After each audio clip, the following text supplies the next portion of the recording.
Noviembre de 1918.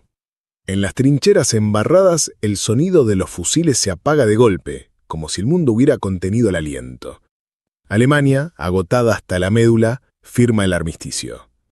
La guerra más grande que la humanidad había visto hasta ese momento terminaba no con un estallido heroico, sino con una mezcla de silencio y vergüenza. El imperio alemán, que había marchado al frente con la arrogancia de quien se creía destinado a ganar, se desmoronaba como una muralla carcomida por dentro. El Tratado de Versalles de 1919 no fue una simple paz, fue una sentencia. A los ojos de los aliados, Alemania debía pagar por cada vida, por cada ciudad arrasada, por cada lágrima derramada. El documento dictó condiciones que, más que cerrar la herida, le infectaron. Reducción drástica del ejército, pérdida de territorios clave, ocupación de la cuenca del Ruhr y, sobre todo, unas reparaciones de guerra imposibles de saldar. La cifra impuesta, 132.000 millones de marcos oro, no solo era astronómica, era un símbolo de humillación. En Berlín y en las fábricas apagadas del Ruhr, la gente hablaba de Diktat, el dictado de Versalles. Muchos no entendían cómo el país había pasado de ser una potencia militar temida a firmar, sin disparar el último cartucho, un documento que lo despojaba de su orgullo. Así nació el mito de la puñalada por la espalda, Dolchstoßlegende, una idea peligrosa y simplista, que Alemania no había sido derrotada en el campo de batalla, sino traicionada por políticos débiles, socialistas, comunistas y, según el veneno antisemita que empezaba a circular, por los judíos. Pero la derrota no era solo un tema diplomático, se sentía en cada calle. El desempleo se disparó y la hiperinflación convirtió los billetes en papel inútil. En 1923, un pan costaba 200.000 millones de marcos. La gente iba al mercado con carretilla llena de billetes para comprar un par de huevos. A mitad de la mañana los precios podían haberse duplicado. Las fotos de la época muestran a niños jugando con fajos de billetes como si fueran bloques de madera, una imagen grotesca del colapso económico. La República de Weimar, nacida entre la urgencia y la improvisación, trató de sostener un país que se tambaleaba. Había libertad de prensa, elecciones y una constitución avanzada para su época, pero esa libertad llegaba en un contexto donde la gente estaba más preocupada por llenar el plato que por el debate parlamentario. La democracia era vista por muchos como una especie de experimento frágil, incapaz de devolver el orgullo perdido. Mientras tanto, la calle se volvía el verdadero escenario político. En bares, en sindicatos, en grupos de excombatientes se discutía con rabia. El resentimiento se mezclaba con un nacionalismo que exigía revancha. Entre estos hombres, heridos por la guerra y por la pobreza, se incubaban discursos extremos. La violencia política se convirtió en rutina. Comunistas y nacionalistas chocaban en manifestaciones que muchas veces terminaban a golpes o a tiros. En este clima tenso y volátil comenzaron a aparecer figuras capaces de articular ese enojo en palabras que encendían a las masas. Algunos hablaban de justicia social, otros de revolución proletaria y otros de restaurar el orgullo alemán a cualquier precio. Entre estos últimos empezaba a sonar la voz de un veterano de guerra que había sido herido en el frente y que hablaba con un fervor casi hipnótico, Adolf Hitler. Pero todavía no era el líder que marcaría la historia. En 1919 era apenas un agitador en un partido minúsculo, el Partido Obrero Alemán, que pronto cambiaría de nombre para volverse más temible. La derrota había dejado cicatrices en todos los frentes. En el ejército reducido a 100.000 hombres, muchos oficiales veían el futuro con desprecio hacia el nuevo gobierno civil. En las familias, las ausencias de padres y hermanos caídos en la guerra eran un recordatorio constante de lo perdido, y en el espíritu colectivo, el recuerdo del imperio y del Kaiser Guillermo II se tenía de nostalgia. Fuera de Alemania, las potencias vencedoras miraban con recelo. Francia especialmente quería asegurarse de que Alemania nunca más pudiera levantarse como potencia militar. Gran Bretaña, más pragmática, temía que la humillación excesiva terminara siendo un error estratégico, pero el daño ya estaba hecho. Las sanciones y la ocupación de territorios alimentaban una rabia que tarde o temprano iba a estallar. En este caldo de cultivo, el arte, la literatura y la filosofía también respondieron a la crisis. La República de Weimar dio lugar a una efervescencia cultural sin precedentes. El expresionismo, el cabaret, el cine de vanguardia. Pero aún en esas expresiones artísticas se percibía la tensión. Una mezcla de libertinaje y desesperación, como si todos supieran que estaban bailando sobre un suelo inestable. Las tormentas no se forman de un día para el otro. Necesitan acumulación, choque de temperaturas, electricidad en el aire. En la Alemania de la posguerra, cada elemento estaba en su lugar. La humillación nacional, la miseria económica, la debilidad política y una sociedad polarizada hasta el extremo. Lo que vendría después no fue producto del azar, sino la consecuencia casi inevitable de un país que buscaba desesperadamente un relato que le devolviera sentido. En esos años grises, entre fábricas apagadas y discursos inflamados, se estaba escribiendo el prólogo de una de las tragedias más oscuras del siglo XX. Y como en toda tragedia, los protagonistas todavía no sabían que ya habían entrado en escena.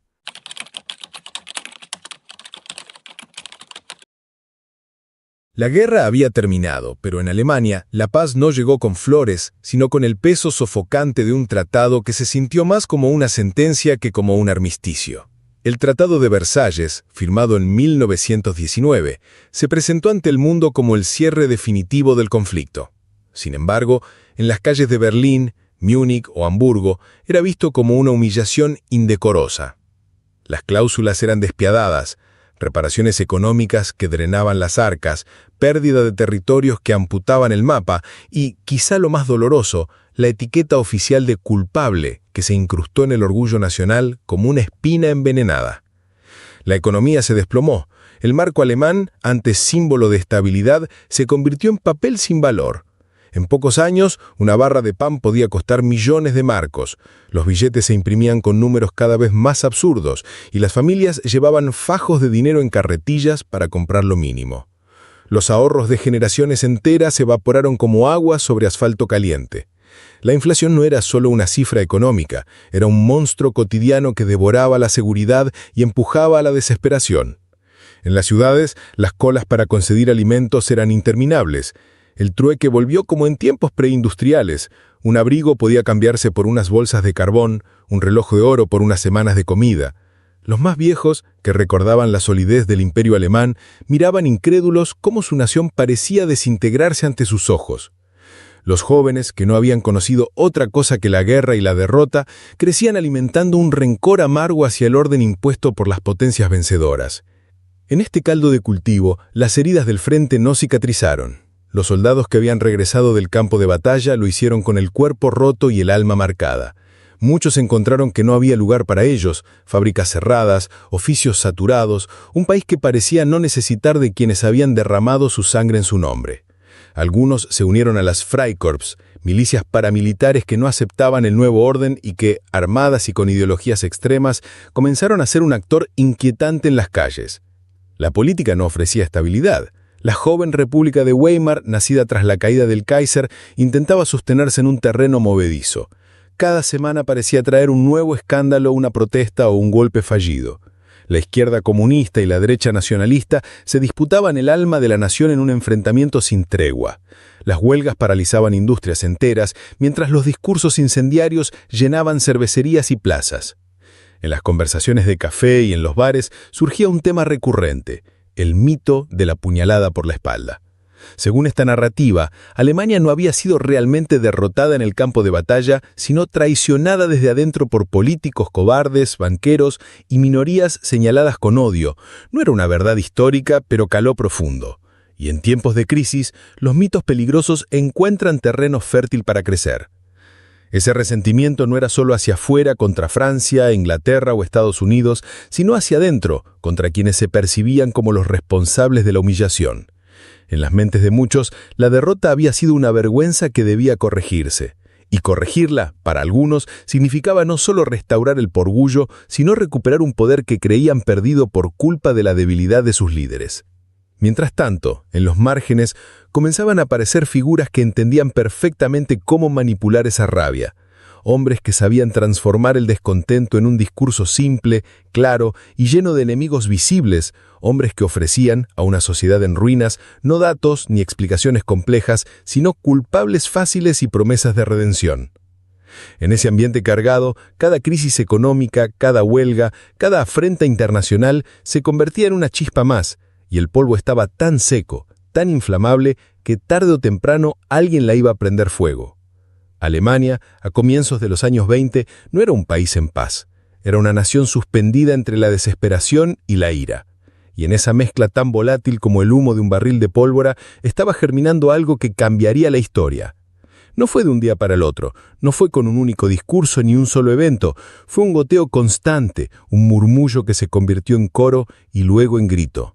El resentimiento se había instalado, y como toda emoción intensa, iba a buscar un cauce para desbordarse.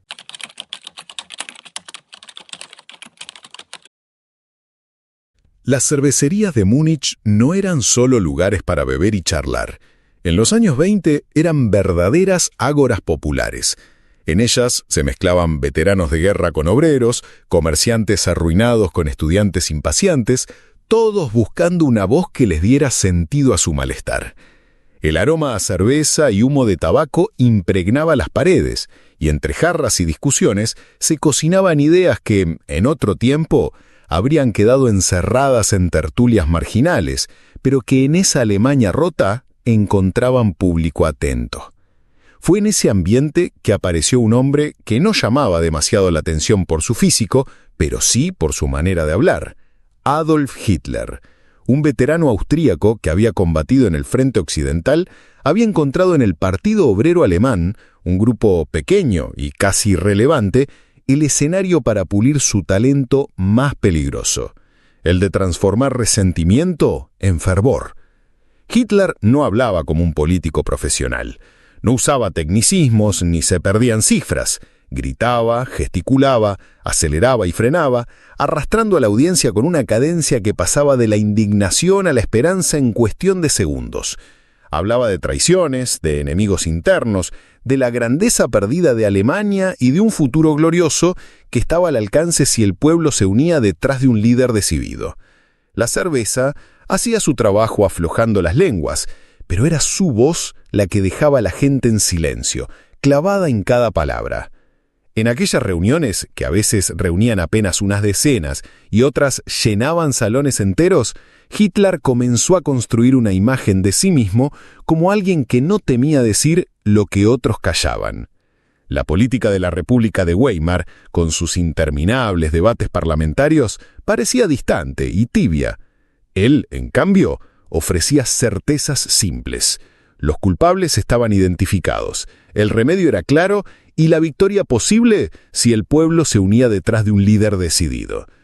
El Partido Obrero Alemán pronto cambió su nombre a Partido Nacional Socialista Alemán de los Trabajadores, el NSDAP, y con ese nuevo ropaje empezó a crecer. No era aún un movimiento de masas, pero cada acto sumaba seguidores fieles. Los veteranos de los Freikorps encontraban en sus filas un espacio donde canalizar su frustración armada. Pequeños comerciantes veían en el partido una defensa contra la competencia extranjera. Obreros desempleados se dejaban seducir por la promesa de trabajo y dignidad. En 1923, la inestabilidad política y económica ofreció la oportunidad perfecta para un salto más ambicioso. Alemania estaba asfixiada por las reparaciones impuestas por Versalles, y cuando Francia ocupó la región del Ruhr, el corazón industrial del país, para cobrar por fuerza lo que Berlín no podía pagar, la indignación popular alcanzó niveles explosivos. Fue entonces que Hitler y sus seguidores creyeron que había llegado el momento de actuar. Inspirado por el ejemplo de Benito Mussolini y su Marcha sobre Roma en Italia, Hitler planeó tomar el poder en Baviera como primer paso hacia el control de todo el país. El 8 de noviembre de 1923, irrumpió con hombres armados en una cervecería de Múnich, donde se reunían líderes políticos locales. Pistola en mano, proclamó el inicio de una revolución nacional. Pero lo que pretendía ser un golpe fulminante terminó en desastre. La policía y el ejército local se mantuvieron leales al gobierno, y al día siguiente, cuando los nazis intentaron marchar por las calles, fueron dispersados a tiros. 16 militantes del partido y 4 policías murieron. Hitler fue arrestado y acusado de alta traición. Lejos de ser el fin de su carrera, el llamado Putsch de la cervecería se convirtió en el primer gran golpe de efecto propagandístico de Hitler. Durante el juicio, que se transmitió ampliamente en la prensa, usó la tribuna no para defenderse, sino para acusar al gobierno, al Tratado de Versalles y a todos los enemigos que él mismo había definido. Sus discursos durante el proceso lo convirtieron en una figura conocida en toda Alemania, y el castigo que recibió, 5 años de prisión, de los cuales cumplió menos de 1, fue casi un guiño indulgente del sistema judicial. En la celda, lejos de quedar inactivo, dictó a Rudolf Hess el libro que se convertiría en la base ideológica del nazismo, Mein Kampf. En esas páginas, Hitler expuso sin filtro su visión del mundo, su racismo extremo, su antisemitismo y su obsesión con la conquista territorial hacia el este. Para algunos, era un delirio radical, para otros, se convirtió en un manual de acción. Cuando salió de prisión en 1924, la situación del país había cambiado. La economía, gracias a préstamos internacionales y a un nuevo plan de pagos, empezaba a estabilizarse, y el fervor revolucionario de los años anteriores parecía enfriarse.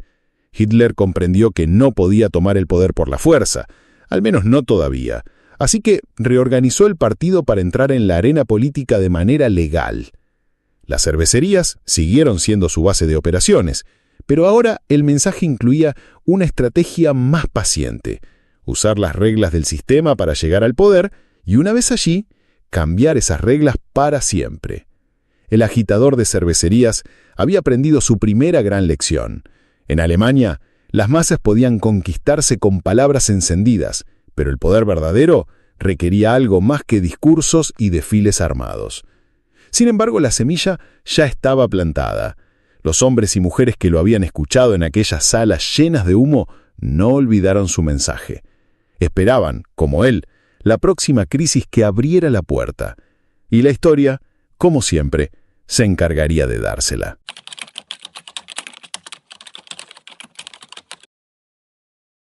Si la ideología es el combustible y el líder es el conductor, la propaganda es la carretera por la que se desplaza el poder.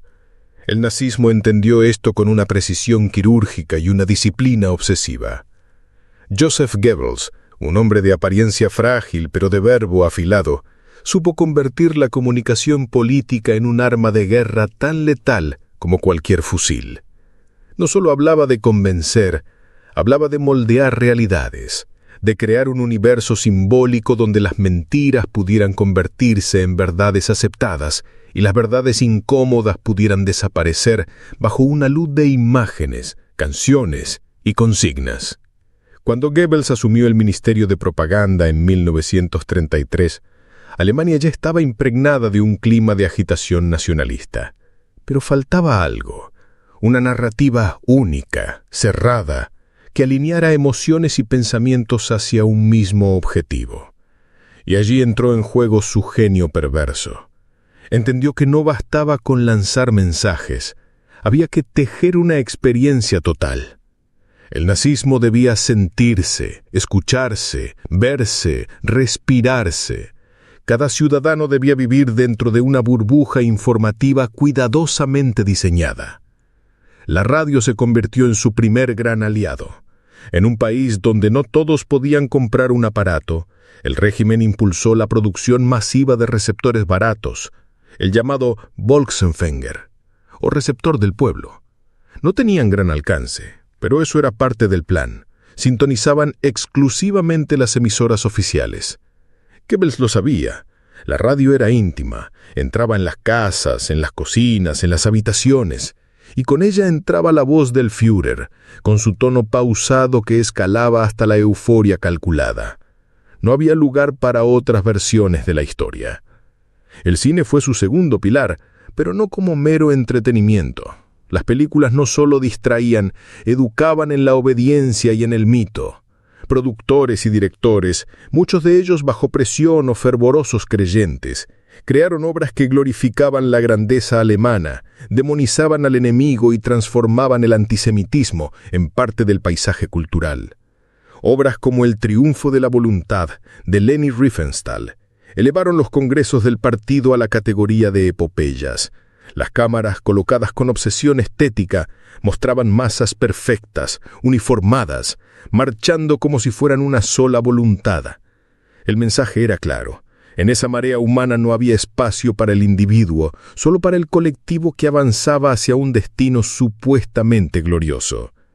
Los símbolos eran otro componente esencial. La esvástica, con su geometría hipnótica, se convirtió en un tótem omnipresente.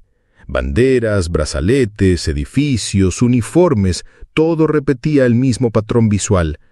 Goebbels entendía que los símbolos tienen un poder que trasciende las palabras, actúan como atajos emocionales, recordatorios permanentes de pertenencia y sumisión. En cada rincón, el ciudadano alemán era observado por los ojos de un emblema.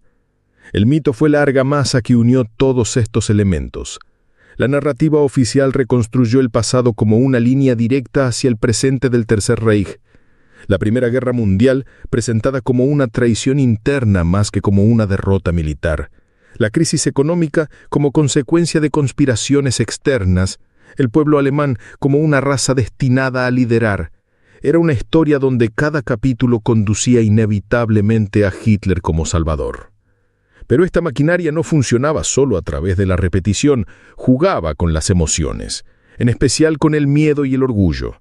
El miedo al enemigo, al comunismo, al judío, al extranjero, y el orgullo de pertenecer a una nación que, según la narrativa, estaba recuperando su lugar legítimo en el mundo. Goebbels sabía que las masas son más fáciles de movilizar contra algo que a favor de algo abstracto. El enemigo debía estar siempre presente, visible, culpable de cada problema. A medida que el régimen consolidaba su control, la propaganda dejó de ser una herramienta para convencer y se transformó en una atmósfera total. Los discursos no solo eran transmitidos, eran celebraciones colectivas. Las películas no solo se proyectaban, eran rituales de reafirmación. La radio no solo informaba, era la voz del Estado susurrando, día y noche, la misma verdad oficial. No había resquicio para la disidencia.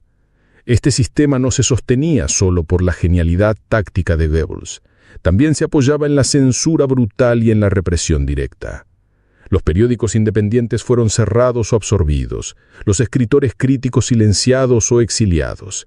La información exterior se filtraba y cualquier voz discordante era tachada de traidora. En poco tiempo, la opinión pública dejó de ser un campo de debate para convertirse en un espejo que solo reflejaba lo que el régimen quería ver. Sin embargo, la propaganda nazi no era monolítica, sabía adaptarse. En tiempos de victorias transmitía euforia y unidad. En momentos de dificultad reforzaba la narrativa de resistencia y sacrificio. Goebbels entendía que el relato debía cambiar de tono sin perder coherencia para que la ilusión de inevitabilidad se mantuviera. El éxito de esta máquina de persuasión fue tal que incluso cuando la guerra comenzó a torcerse, muchos alemanes seguían creyendo en el triunfo final. El poder de la imagen, del sonido, de la historia repetida hasta la saciedad, mantuvo unida a una nación mucho más allá de lo que la realidad justificaba. La lección es incómoda. No basta con tener la razón para ganar la batalla de las ideas, hace falta conquistar la imaginación y las emociones. Goebbels lo hizo, con consecuencias devastadoras para millones. Su maquinaria no solo moldeó a una generación, también mostró al mundo cómo un Estado podía manipular a todo un pueblo sin necesidad de cadenas visibles. El resultado fue una de las distorsiones más peligrosas de la realidad que haya conocido la historia moderna.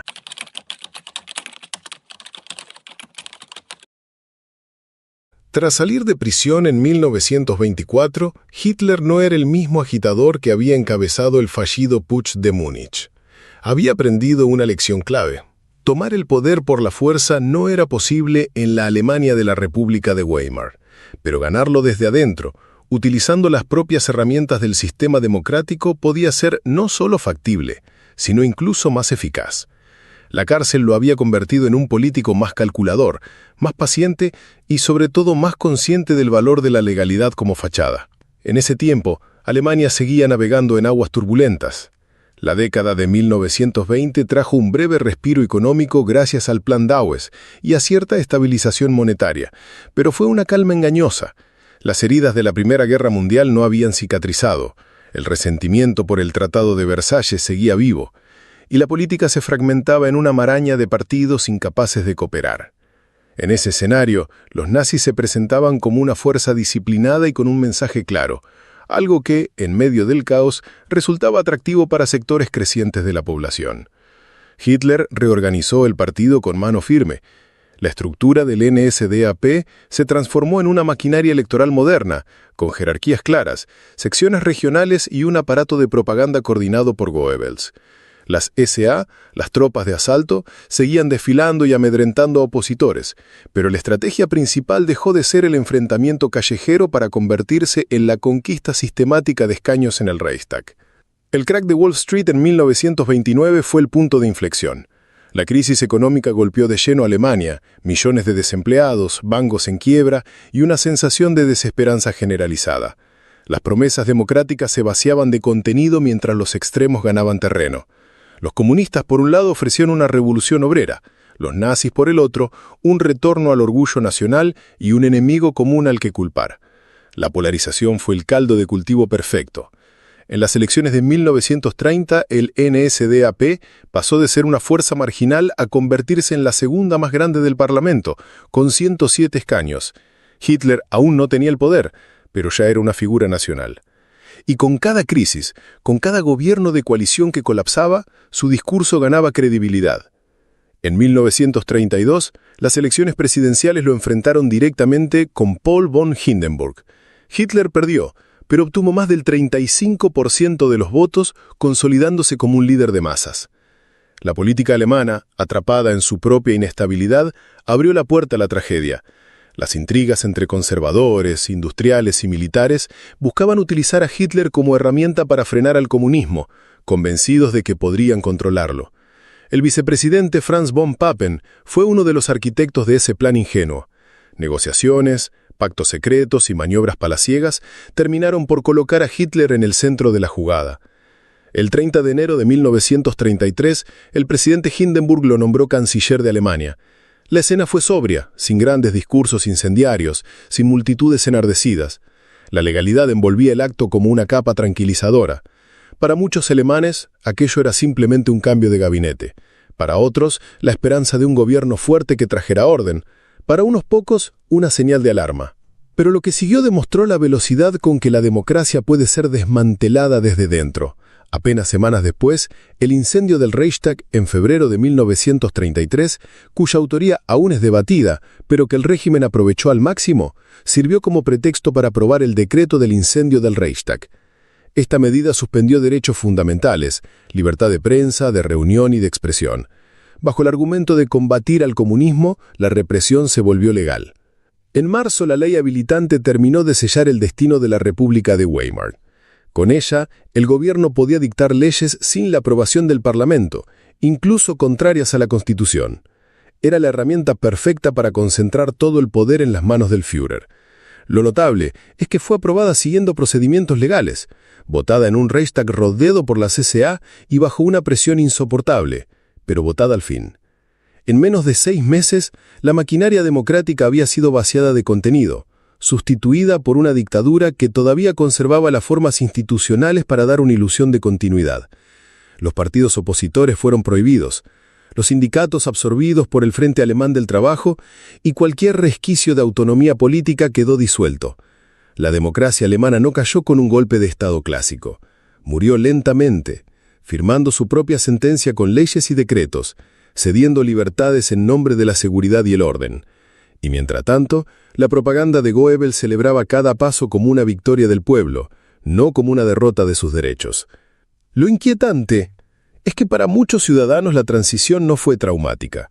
No hubo tanques en las calles ni una ruptura violenta con el pasado inmediato. El cambio se sintió como una evolución lógica en tiempos convulsos. Hitler hablaba de unidad nacional, de resurgir, de reconstrucción. El precio, la libertad política, parecía, para una mayoría, un sacrificio aceptable. La lección que deja este capítulo de la historia es brutal.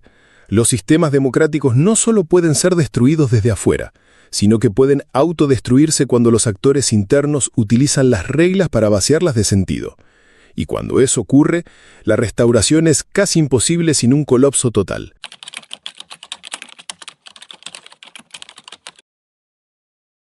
Cuando Hitler juró como canciller en enero de 1933, el partido nazi ya había tejido una red que le permitiría transformar a Alemania a una velocidad vertiginosa. La promesa del Reich de 1000 años no era solo una frase grandilocuente para la propaganda. Era la visión de un Estado totalitario que penetrara todos los aspectos de la vida, desde la economía y la cultura hasta la educación y la familia. El primer paso fue asegurar el control absoluto del poder político. Con la ley habilitante vigente, el Parlamento se volvió irrelevante. Cada decreto, cada medida, emanaba directamente del gobierno nazi. Los ministerios fueron reestructurados y colocados bajo el mando de leales al Führer. El sistema federal alemán, con sus estados y gobiernos locales, fue disuelto en la práctica. Los Gauleiters, representantes directos del partido, sustituyeron a las autoridades electas. El principio de Gleichschaltung, la coordinación o alineación, se convirtió en la política central. Todo debía marchar en la misma dirección, al mismo paso, bajo la misma ideología. La sociedad comenzó a ser moldeada como arcilla. Los medios de comunicación, ya restringidos por el decreto del incendio del Reichstag, pasaron a ser órganos de propaganda oficial. La radio, que había llegado a millones de hogares, se convirtió en la voz directa de Hitler y Goebbels. Los periódicos fueron comprados, cerrados o absorbidos por el aparato del partido. Las películas, los noticieros y hasta el teatro fueron filtrados para transmitir el mensaje de grandeza, unidad y pureza racial. Pero el control no se limitaba a lo que la gente leía o escuchaba. También se metía en lo que pensaba y vivía. La educación fue reformada para inculcar desde la infancia la devoción al Führer, el orgullo por la nación y el desprecio por quienes eran catalogados como enemigos del pueblo. Los maestros que no se alineaban con la ideología nazi eran despedidos. Los libros considerados degenerados o contrarios al espíritu germano eran quemados en ceremonias públicas, con estudiantes uniformados arrojando obras de autores judíos, marxistas o simplemente críticos al régimen. La juventud fue un objetivo prioritario. En 1933, la Hitlerjugend, Juventud Hitleriana, y la Liga de Muchachas Alemanas se convirtieron en organizaciones casi obligatorias. Allí los jóvenes aprendían disciplina militar, entrenamiento físico y doctrina política. El futuro del Reich dependía de que cada nueva generación creciera con una lealtad incuestionable. Paralelamente, el aparato represivo se expandió. La Gestapo, la policía secreta del Estado, no necesitaba órdenes judiciales para arrestar a sospechosos. Los campos de concentración, que al principio alojaban sobre todo a opositores políticos, comunistas, socialdemócratas, sindicalistas, comenzaron a multiplicarse. Dachau, inaugurado en 1933, se convirtió en el modelo de esta maquinaria de control. La violencia y la intimidación no eran errores del sistema, eran su columna vertebral. En lo económico, el régimen apostó por reducir el desempleo y revitalizar la industria. Grandes proyectos de infraestructura, como la construcción de la red de autopistas, no solo generaban trabajo, sino que servían como símbolo de modernidad y poder. El rearme clandestino, en abierta violación al Tratado de Versalles, empezó a mover fábricas y talleres. Empresas privadas, como Krupp o IG Farben, colaboraron con entusiasmo, viendo en el nazismo una oportunidad de negocios y expansión. Mientras tanto, las leyes raciales comenzaron a dar forma legal a la ideología de pureza étnica. Desde 1933, judíos y otras minorías fueron apartados de la administración pública, las universidades y muchas profesiones. Esta exclusión no fue súbita, se presentó como una necesidad para proteger a la nación de supuestas influencias corrosivas. La propaganda no dejaba de machacar la idea de que la grandeza alemana dependía de mantener limpia la sangre del pueblo. La imagen internacional del régimen, sin embargo, aún era manejada con cuidado. Hitler firmó el concordato con el Vaticano en 1933, buscando proyectar respeto por la religión. Organizó eventos deportivos y culturales para mostrar un rostro civilizado. Los Juegos Olímpicos de Berlín en 1936 fueron el escaparate perfecto. Estadios relucientes, organización impecable y una Alemania que aparentaba haber dejado atrás el caos de la posguerra. Fue una escenografía cuidadosamente diseñada, para ocultar lo que sucedía tras bambalinas. Sin embargo, el objetivo final siempre fue la expansión. El rearme acelerado no era solo una estrategia defensiva, era el preludio de un proyecto imperial. Hitler hablaba del Lebensraum, el espacio vital que Alemania necesitaba para crecer. Y ese espacio debía obtenerse en el este de Europa, a costa de otras naciones. Para 1936, el régimen sano enfrentaba oposición interna significativa. Los comunistas estaban aniquilados, los socialdemócratas exiliados o encarcelados, la prensa amordazada, la justicia subordinada y la población acostumbrada a vivir bajo la vigilancia constante. Lo más inquietante es que muchos alemanes sentían que el país había recuperado su dignidad, que el desempleo disminuía, que había un rumbo claro. La combinación de mejoras materiales y represión ideológica funcionaba. Este capítulo de la historia es clave para entender cómo un régimen totalitario no se impone solo por la fuerza, sino también por la seducción. El Reich de 1000 años empezaba a andar no solamente sobre las botas de las SS, sino también sobre la ilusión de progreso y la manipulación del orgullo nacional. La máquina estaba en marcha, y detenerla desde adentro ya era prácticamente imposible.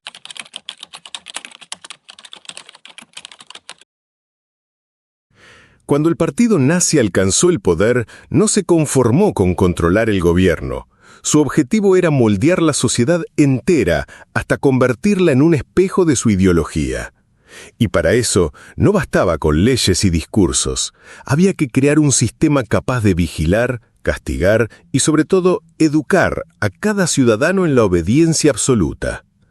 La pieza central de este engranaje fue la Gestapo, la policía secreta del Estado, creada en 1933. Su misión no era simplemente perseguir criminales, sino identificar cualquier señal de disidencia política o ideológica. No existían límites legales. Podía arrestar, interrogar y encarcelar sin orden judicial. Pero lo más perturbador era su método. No necesitaba tener ojos en todas partes, porque había convertido a los propios ciudadanos en vigilantes. Denuncias anónimas, delaciones entre vecinos, incluso entre familiares, se convirtieron en armas cotidianas. El miedo no era una consecuencia accidental, sino una herramienta calculada. A la Gestapo se sumaban las SS, Schutzstaffel, que empezaron como una guardia personal de Hitler y terminaron siendo un ejército ideológico. Bajo el mando de Heinrich Himmler, las SS controlaban los campos de concentración, administraban operaciones de seguridad y ejercían un poder paralelo al del Estado formal.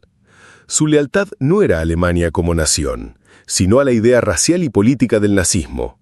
Se formaban como una élite, con un adoctrinamiento brutal y un fanatismo que no admitía dudas. El control se extendió rápidamente a la vida civil. La prensa, que desde 1933 había sido sometida a la supervisión del Ministerio de Propaganda de Goebbels, ya no publicaba nada sin aprobación previa. Titulares, artículos, fotografías, todo debía contribuir al relato oficial. Las malas noticias se ocultaban o se reescribían, y las campañas propagandísticas se planificaban como operaciones militares. No se trataba solo de censurar, sino de moldear la percepción de la realidad. La educación siguió la misma línea. Las escuelas se convirtieron en semilleros de ideología nazi. La historia se enseñaba para glorificar al pueblo germano, la biología para justificar teorías raciales, la literatura para exaltar el heroísmo y la lealtad. Los libros que no encajaban eran eliminados. La figura de Hitler aparecía en manuales, canciones, ceremonias escolares.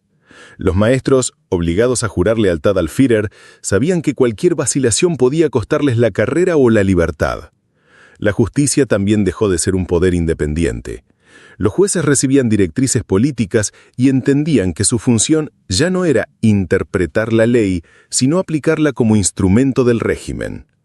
Los tribunales especiales, creados para casos de traición o delitos contra el pueblo, dictaban sentencias rápidas y duras, muchas veces sin derecho a defensa. El principio de legalidad quedó subordinado al de conveniencia política. La intromisión llegaba hasta la vida privada. El régimen regulaba el arte, la música, las asociaciones deportivas, las reuniones sociales. La cultura germana debía estar libre de influencias consideradas degeneradas. Jazz, arte abstracto, obras de autores judíos o izquierdistas. Incluso la arquitectura y la moda fueron utilizadas como símbolos del nuevo orden.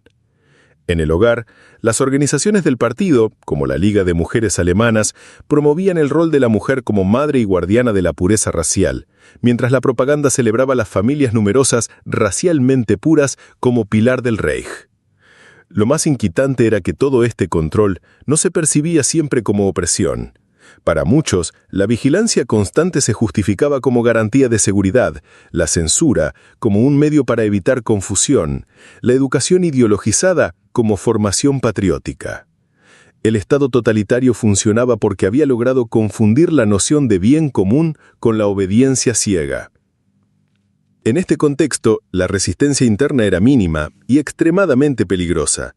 Quienes intentaban organizarse, desde comunistas, socialdemócratas hasta sacerdotes críticos, eran rápidamente localizados, arrestados y enviados a campos de concentración.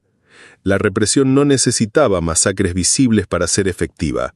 Bastaba con la amenaza constante y con unos pocos ejemplos públicos para infundir un miedo profundo.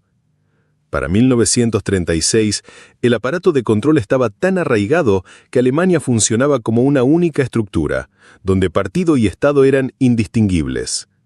La Gestapo, las SS, el Ministerio de Propaganda, el sistema educativo, los tribunales y hasta las asociaciones recreativas trabajaban al unísono para garantizar que la ideología nazi no solo se obedeciera, sino que se viviera.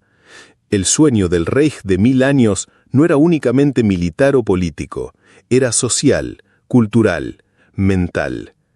Así, el régimen no solo dominaba las calles y las instituciones, sino también la mente y la rutina de millones. El Estado totalitario no dejaba espacios vacíos. Allí donde había una decisión personal, una costumbre o una creencia, el nazismo intervenía para marcar el compás. Y cuando una ideología logra eso, no necesita recordarte que está vigilando. Vos mismo terminás marchando a su ritmo.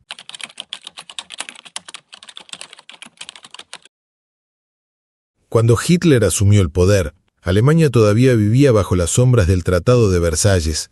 La derrota de 1918 había dejado al país no solo humillado, sino militarmente desarmado. Un ejército reducido a 100.000 hombres, prohibición de poseer artillería pesada, tanques o aviación militar, y la obligación de pagar reparaciones que drenaban la economía. Para muchos alemanes, esas cláusulas eran una herida abierta, un recordatorio constante de su impotencia. Hitler entendió que revertir esa situación no sería solo una cuestión de seguridad, sino un poderoso motor de legitimidad política. El rearme comenzó casi en secreto. Desde 1933, mientras en público el régimen aseguraba su compromiso con la paz, en los despachos del Ministerio de Defensa se diseñaban planes para reconstruir la maquinaria militar. Se reactivaron fábricas de armamento, muchas de ellas camufladas como industrias civiles. Empresas como Krupp y Messerschmitt, oficialmente dedicadas a productos inofensivos, recibían contratos del Estado para desarrollar armamento. En 1935, el régimen dejó de ocultarlo. Hitler anunció el restablecimiento del servicio militar obligatorio, ampliando las fuerzas armadas a 550.000 hombres. Era una violación directa de Versalles y una declaración al mundo de que Alemania estaba de vuelta. La aviación, inexistente en 1919, se convirtió en una prioridad. Nació la Luftwaffe, bajo el mando de Hermann Göring.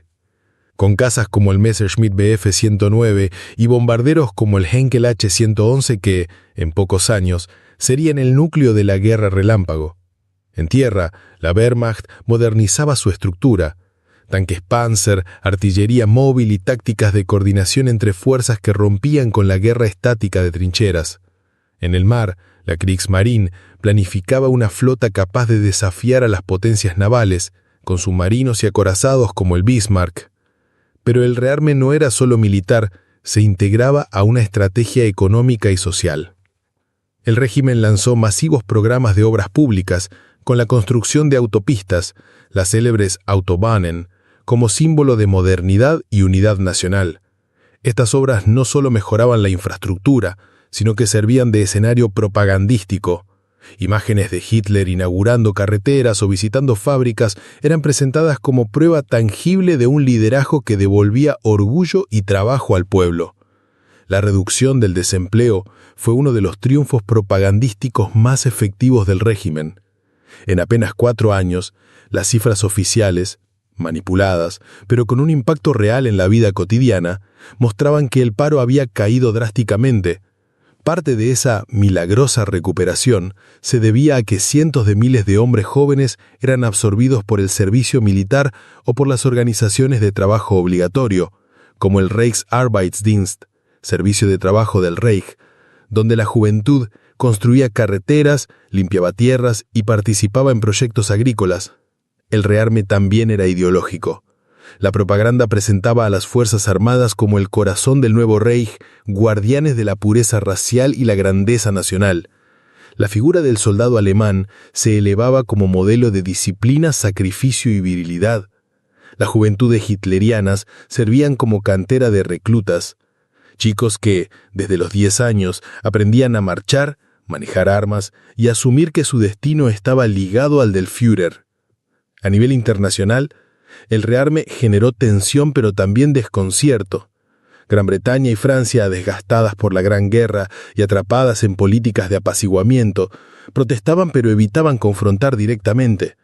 En 1936, Hitler dio un paso más audaz, la remilitarización de Renania, zona desmilitarizada por Versalles. Fue un movimiento de alto riesgo.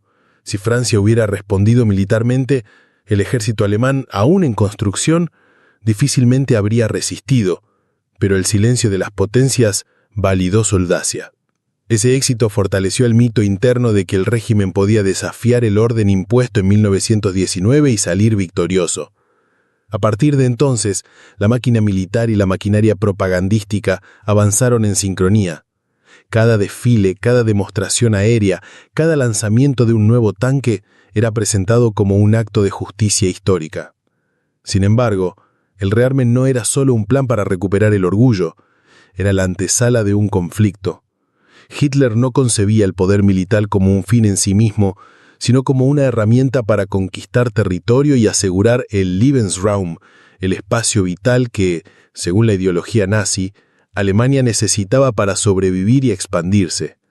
La economía se orientó a la autarquía, reduciendo la dependencia de importaciones y asegurando recursos estratégicos. El acero, el carbón y el petróleo se convirtieron en prioridades nacionales, y la ciencia se puso al servicio del armamento. Hacia 1938, Alemania estaba irreconocible respecto a la nación debilitada de 1932. Las calles, antes marcadas por la pobreza y la frustración, ahora vibraban con desfiles militares y símbolos nazis. El desempleo había caído, las fábricas trabajaban a pleno y la confianza en el liderazgo de Hitler era casi absoluta para una mayoría. Pocos querían preguntarse cuánto costaría mantener esa prosperidad o hacia dónde conduciría. El rearme, más que una política, fue una metamorfosis, la conversión de un país derrotado en una potencia lista para la guerra. En la superficie, era un milagro económico, en el fondo, un reloj de arena que medía el tiempo hasta la próxima conflagración.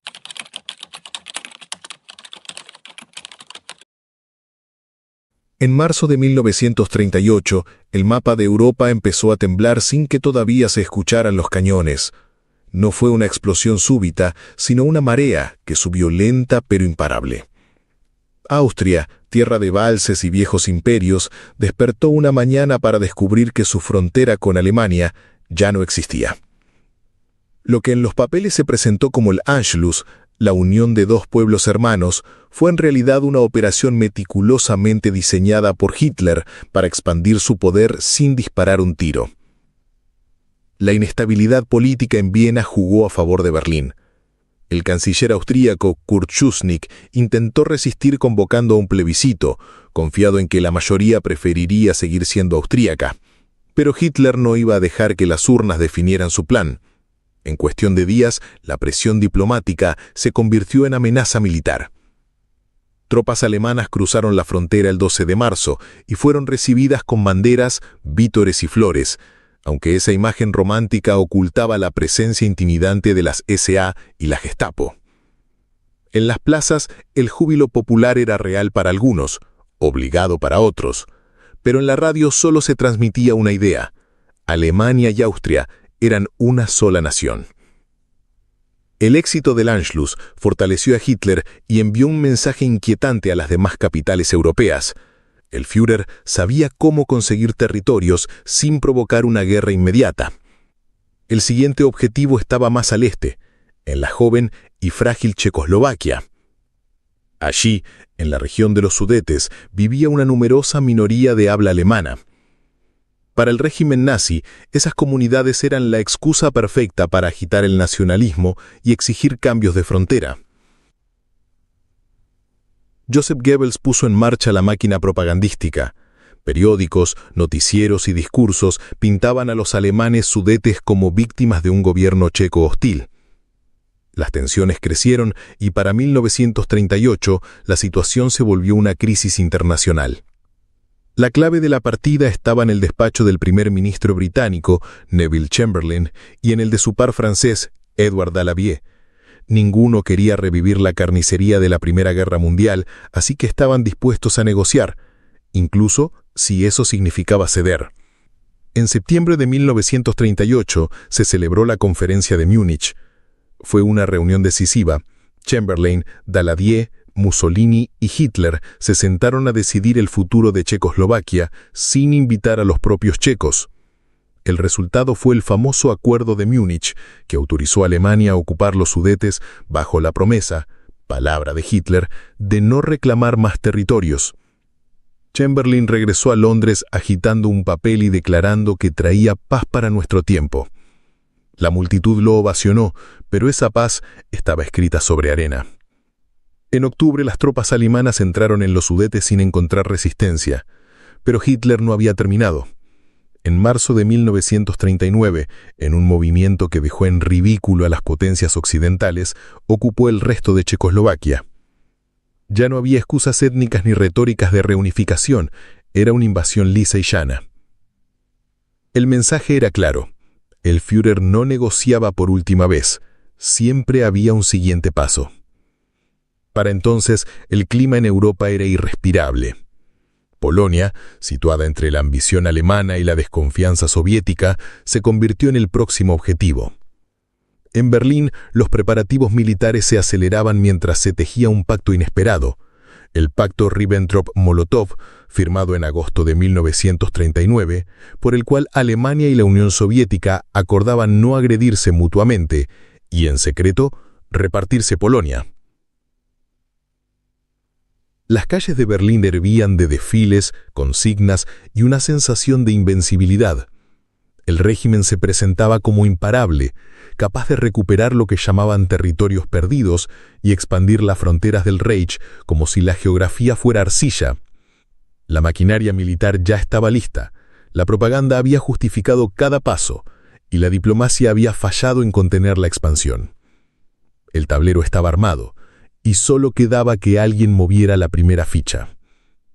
En la madrugada del 1 de septiembre de 1939, las primeras bombas cayeron sobre Polonia, y la paz que Europa se había prometido a sí misma se evaporó en cuestión de horas. Pero esa ya es otra historia, una que comenzaba a escribirse con sangre y fuego, y cuyo prólogo había sido esta cadena de anexiones que mostraron cómo a veces los imperios no nacen de la guerra, sino de la capacidad de evitarla, hasta que ya es demasiado tarde.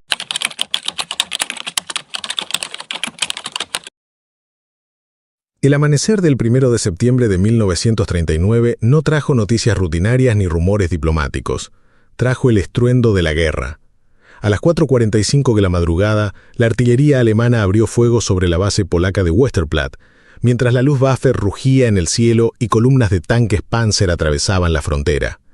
Polonia, atrapada entre el Reich y la Unión Soviética, fue arrasada en una ofensiva que no se parecía a las guerras del pasado. Era la Blitzkrieg, la guerra relámpago, una táctica que combinaba velocidad, coordinación y brutalidad. En menos de 3 semanas, el mapa ya estaba decidido. Desde el este, el Ejército Rojo avanzaba según el pacto secreto con Berlín, dividiendo el país en dos como si fuera un botín acordado de antemano. Varsovia resistió con valentía, pero la diferencia tecnológica y numínica era abismal. El mundo miraba con horror y desconcierto. Las promesas de paz para nuestro tiempo se habían hecho añicos. El 3 de septiembre, Gran Bretaña y Francia declararon la guerra a Alemania. Sin embargo, sus ejércitos permanecieron prácticamente inmóviles durante lo que la prensa llamó la Guerra Falsa o Sitzkrieg. Mientras tanto, Hitler utilizaba los meses siguientes para reforzar su maquinaria militar y preparar la próxima jugada, una ofensiva hacia el oeste que nadie creía posible tan pronto.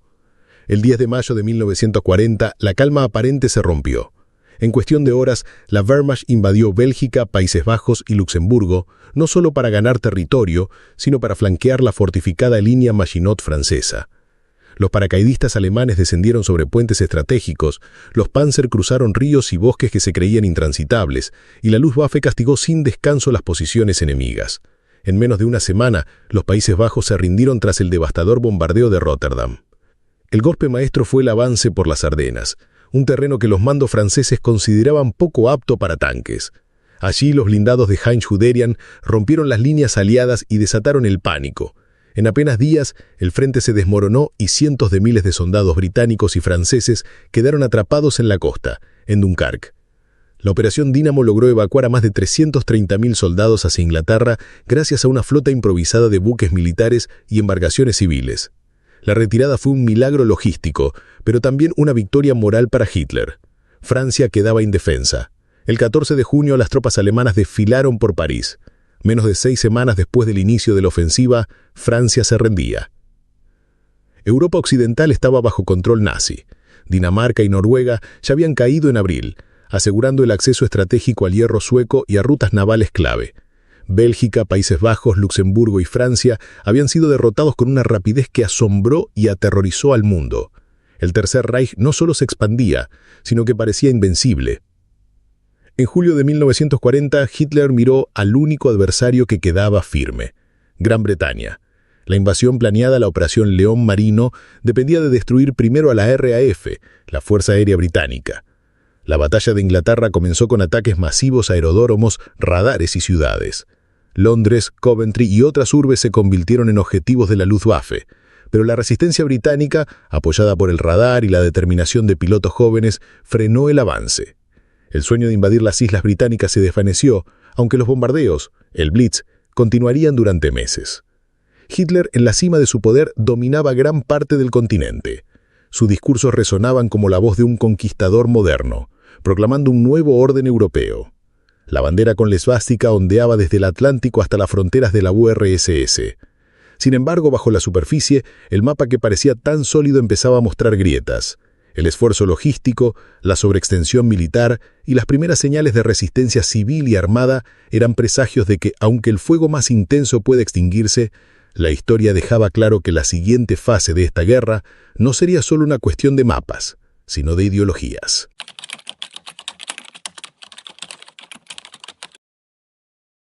El verano de 1941 llegó con un silencio engañoso en el frente oriental.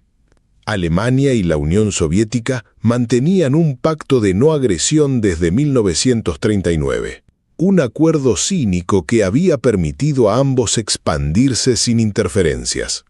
Hitler lo había usado para asegurar el oeste, Stalin para absorber territorios en el Báltico y en Polonia. Sin embargo, para el Führer, aquel papel firmado en Moscú no era más que una pausa estratégica. En su mente, el verdadero destino del Reich se extendía hacia el este, en las vastas llanuras de Ucrania, Bielorrusia y Rusia, donde soñaba con un imperio agrícola e industrial construido sobre el sometimiento de millones. El 22 de junio de 1941, sin declaración formal de guerra, el silencio se rompió de golpe.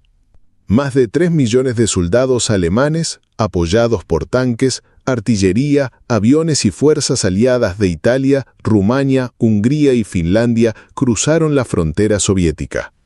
Era la mayor invasión terrestre de la historia. La Operación Barbarroja había comenzado.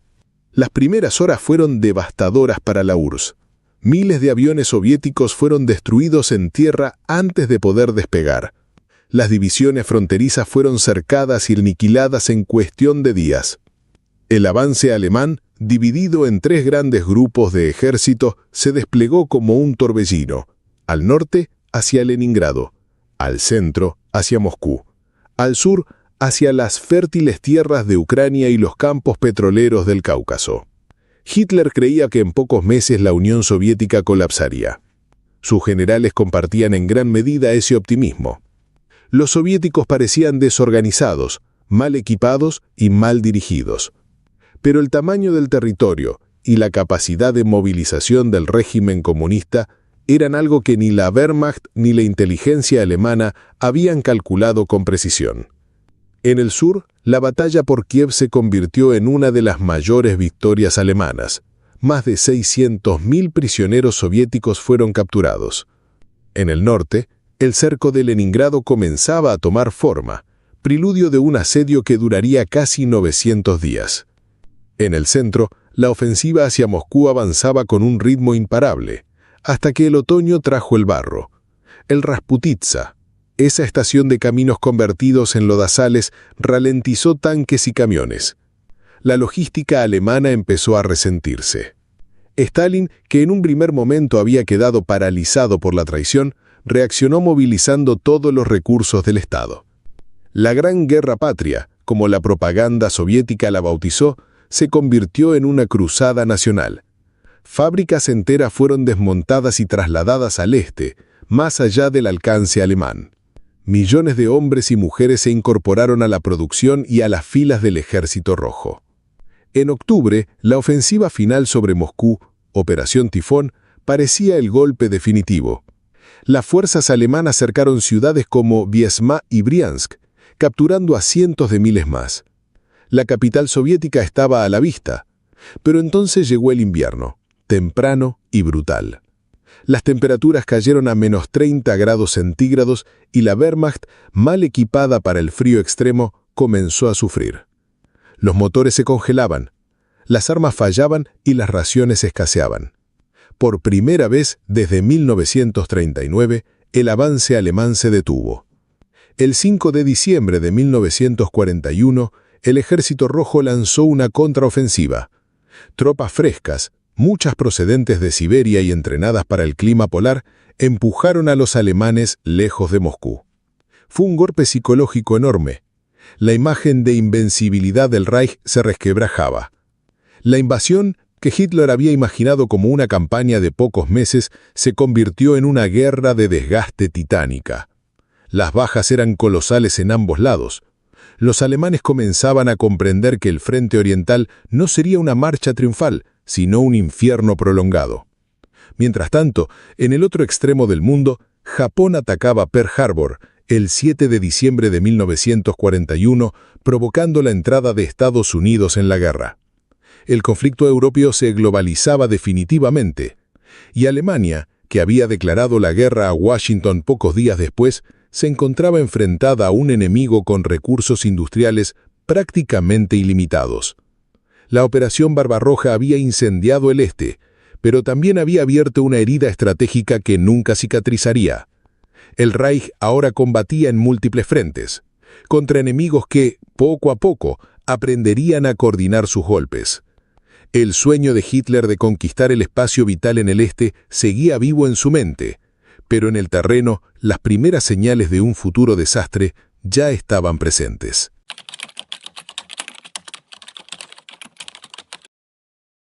El verano de 1942 trajo consigo un cambio de estrategia en la mente de Hitler. Tras el fracaso de conquistar Moscú en 1941, el Führer decidió reorientar su mirada hacia el sur, hacia las riquezas que consideraba vitales para la supervivencia de su Reich, los vastos campos de trigo de Ucrania y, sobre todo, el petróleo del Cáucaso. La máquina de guerra alemana consumía combustible a un ritmo descomunal, y sin acceso a esas reservas, la visión de un imperio de 1000 años se tambaleaba. Así nació la Operación Azul, la nueva ofensiva destinada a cortar el suministro soviético y arrebatarle la columna vertebral de su economía. En principio, la estrategia parecía lógica. La Wehrmacht, a pesar de las pérdidas en Barbarroja, seguía siendo un ejército formidable. Su capacidad de maniobra y sus técnicas de Blitzkrieg todavía superaban a las del Ejército Rojo. El plan, sin embargo, se contaminó con la obsesión personal de Hitler. En el mapa del sur soviético, un nombre brillaba con una carga simbólica imposible de ignorar: Stalingrado, la ciudad sobre el Volga que llevaba el nombre del líder enemigo. Hitler la convirtió en objetivo prioritario, no tanto por su valor militar, aunque era crucial como nudo logístico y paso obligado hacia el Cáucaso, sino por el prestigio. Tomar Stalingrado sería un golpe psicológico contra Stalin y una demostración de que el Reich podía doblegar hasta los símbolos más firmes de la Unión Soviética. En agosto de 1942 comenzó el asalto. La Luftwaffe bombardeó la ciudad sin descanso, reduciendo barrios enteros en ruinas humeantes. Pero ese mar de escombros, lejos de facilitar el avance, se transformó en un laberinto perfecto para la defensa soviética. El Ejército Rojo, bajo el mando del general Chuikov, se aferró a cada manzana, a cada fábrica, a cada sótano. Ni un paso atrás, decía la Orden 227 de Stalin, y en Stalingrado ese mandato se volvió literal. La lucha se dio casa por casa, habitación por habitación. La ciudad se convirtió en un infierno de francotiradores, emboscadas, combates con cuchillos y granadas lanzadas desde alcantarillas. Los alemanes, acostumbrados a triunfar en grandes movimientos de tanques y rápidas penetraciones, se vieron atrapados en una guerra estática y brutal. La Rattenkrieg, la guerra de ratas, como la llamaban, consumía hombres y municiones a un ritmo que ni siquiera la poderosa Wehrmacht podía sostener indefinidamente. Cada día que pasaba, la resistencia soviética se volvía más férrea, y cada calle conquistada significaba decenas o cientos de bajas. En noviembre de 1942, cuando los alemanes parecían al borde de tomar toda la ciudad, Stalin y el alto mando soviético lanzaron su jugada maestra, la Operación Urano. Aprovechando que los flancos alemanes estaban defendidos por tropas rumanas, italianas y húngaras, mal equipadas y poco motivadas, el Ejército Rojo desencadenó una ofensiva masiva que envolvió por completo al Sexto Ejército Alemán, al mando del mariscal Friedrich Paulus. En cuestión de días, más de 300.000 soldados quedaron atrapados dentro de Stalingrado, aislados del resto de las fuerzas alemanas. El cerco fue un golpe devastador. Hitler, en vez de permitir una retirada ordenada, ordenó resistir a toda costa. Aseguró a Paulus que la Luftwaffe podría abastecer al ejército cercado por aire, pero esa promesa se desmoronó pronto. El suministro aéreo era totalmente insuficiente y los soldados dentro del Kessel, el caldero de Stalingrado, comenzaron a pasar hambre, a morir de frío y enfermedades, a perder toda esperanza. El invierno de 1942 y 1943 fue implacable. Las temperaturas caían por debajo de los menos 40 grados centígrados. Los soldados alemanes que habían llegado confiados en una rápida victoria se convirtieron en espectros, sobreviviendo con raciones mínimas, a menudo reducidas a sopa aguada o caballos sacrificados. El Ejército Rojo, en cambio, se fortalecía cada semana con refuerzos y suministros que cruzaban el Volga, desafiando las bombas alemanas. La ciudad, convertida en un símbolo, se defendía con una resistencia casi fanática. Hitler ascendió a Paulus a mariscal de Franticompo en enero de 1943, insinuando que ningún oficial de ese rango había caído prisionero jamás y que debía luchar hasta el final. Pero Paulus, enfrentado al colapso total, decidió rendirse el 2 de febrero de 1943. De los más de 300.000 soldados que habían quedado atrapados, apenas 91.000 fueron hechos prisioneros, y de ellos menos de 6.000 regresarían a Alemania años después. El resto murió en el cautiverio soviético. La derrota en Stalingrado fue un terremoto político y militar. Por primera vez, el mito de la invencibilidad alemana se derrumbaba frente al mundo. La propaganda nazi intentó silenciar la magnitud del desastre, pero las familias alemanas empezaban a recibir cartas que no regresaban, y el eco del fracaso se propagaba por toda Europa ocupada. En la otra vereda, la moral soviética se disparó. Stalingrado se convirtió en el símbolo de la resistencia, la prueba de que el Reich podía ser derrotado. El impacto internacional también fue inmediato. Los aliados occidentales vieron con nuevos ojos la capacidad soviética, entendiendo que en el este se libraba el corazón de la guerra. Mientras tanto, en Alemania, la confianza ciega en el Führer comenzaba a quebrajarse. La estrategia personalista de Hitler, obsesionada con símbolos en lugar de cálculos racionales, había conducido a una de las peores derrotas de la historia militar. Más allá de los números, Stalingrado representó un giro definitivo. Fue el principio del fin del Tercer Reich. Aunque la guerra continuaría durante más de 2 años, el equilibrio se había roto. A partir de allí, Alemania se encontraría constantemente a la defensiva, retrocediendo, poco a poco, empujada por una marea soviética que no se detendría hasta Berlín. La ciudad a orillas del Volga no solo salvó a la Unión Soviética, también selló el destino del nazismo.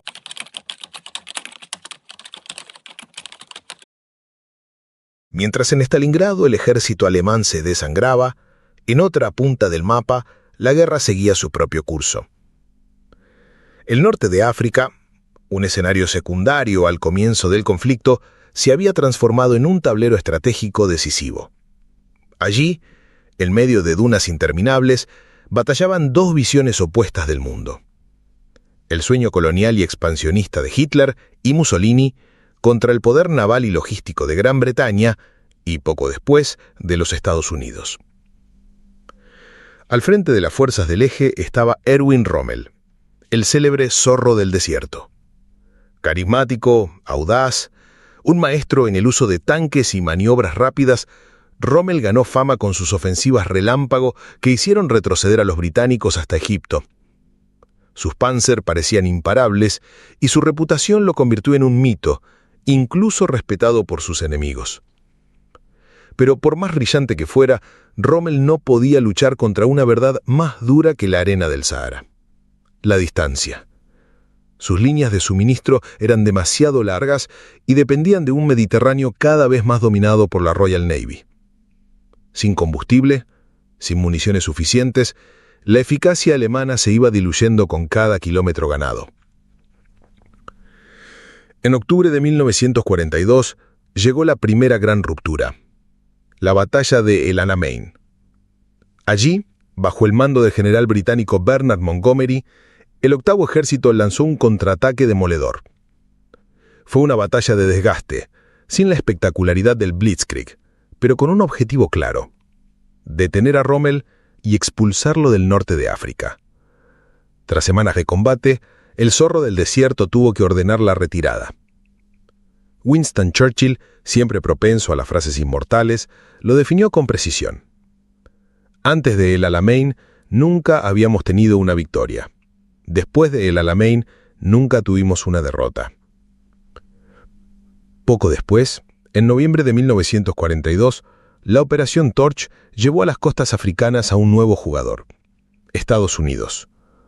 Tropas norteamericanas desembarcaron en Marruecos y Argelia, mientras los británicos empujaban desde Egipto.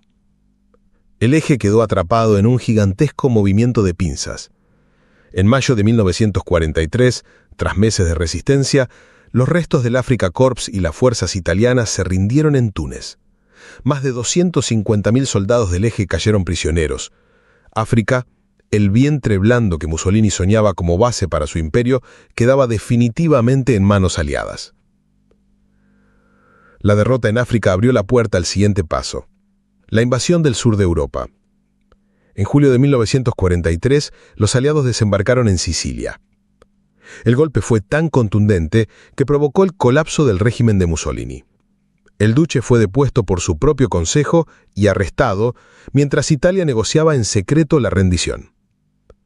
Alemania reaccionó ocupando la península, rescatando a Mussolini en una operación de comando espectacular, pero el daño ya estaba hecho. El eje había perdido a su socio más antiguo, y las tropas alemanas debieron destinarse a defender una nueva línea en Italia, debilitando otros frentes. Mientras tanto, en el norte de Europa, se gestaba la operación más arriesgada y ambiciosa de toda la guerra: el desembarco de Normandía.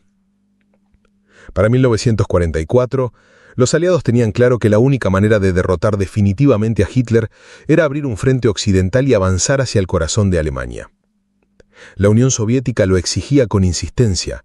Desde Stalingrado venían soportando el peso principal de la guerra terrestre, y Stalin presionaba sin descanso a Churchill y Roosevelt para que cumplieran con su promesa de un segundo frente. El plan fue titánico. Se necesitaba reunir una flota gigantesca, coordinar decenas de divisiones, transportar hombres, tanques y suministros a través del Canal de la Mancha y enfrentar a un enemigo que tenía años para fortificar la costa atlántica. Hitler había ordenado la construcción del Muro del Atlántico, un entramado de búnkeres, minas, cañones y obstáculos en las playas que, según él, volvería impenetrable cualquier intento de invasión. Pero los aliados no solo tenían hombres y armas, también tenían imaginación. A través de una operación de engaño llamada Fortitude, hicieron creer a los alemanes que el desembarco ocurriría en Calais, el punto más estrecho del canal, en lugar de Normandía. Se construyeron ejércitos ficticios con tanques inflables, pistas falsas y hasta un comando fantasma bajo el mando de George Patton, un general muy respetado por los nazis. La trampa funcionó. Hitler concentró gran parte de sus fuerzas en Calais y dudó demasiado en movilizarlas cuando comenzó la verdadera invasión.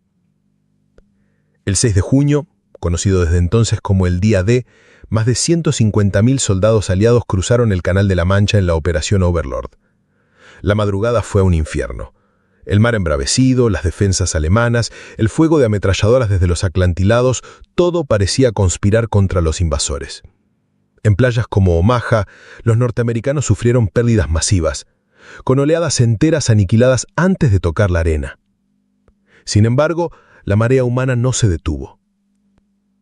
Con sacrificio brutal, con coraje y también con la superioridad aérea y naval de los aliados, poco a poco fueron abriendo brechas en las defensas.